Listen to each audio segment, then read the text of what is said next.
bol yağala, toyla kutmayarak olur. Gelecek gelinin ayağı yarasın. Yaşlama kalktı oğlum.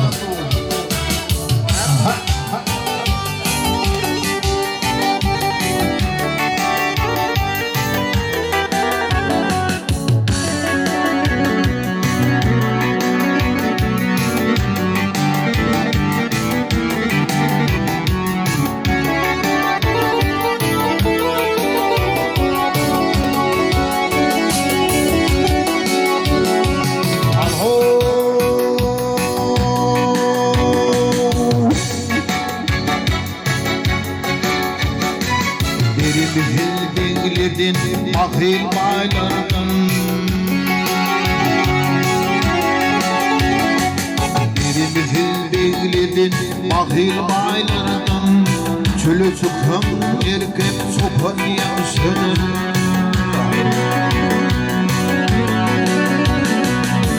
ol ki kımlıda çıkamızın hardan İşimde istemir altaman yansıdır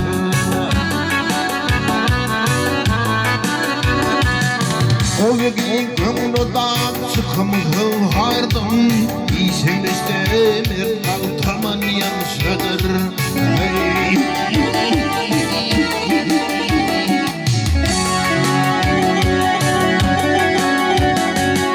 Yigidi yok edir yokluk derdim Bir gayrat yigidin ovudur ilhem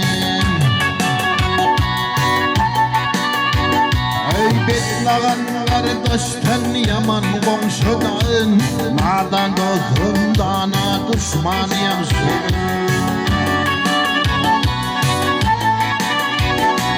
Betlağın kardeşten yaman komşudan Nadan dostumdana düşman yansıdır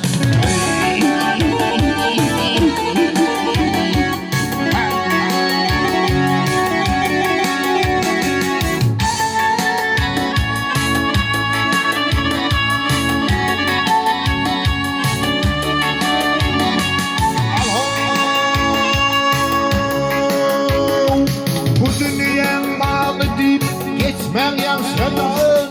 Yırak otururum bezdir kişiden Ölü topartanan yaman komşudan Yuvaşı ayrılan kaçan yansıdır Ay bir kadar kardeşten yaman komşudan Beyzini ızı hayvan yakışmadır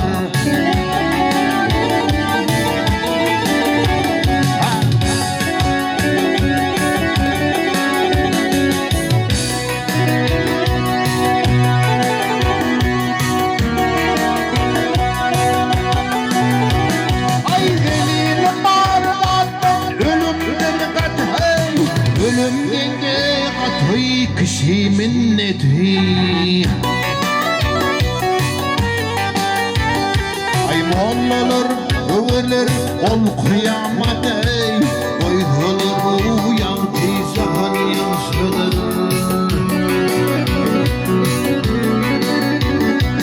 Mollalar öveler sol kıyamet ey Koyulur uyan tizahan yansıdır Gelir gelir beş gün cahan yansıdır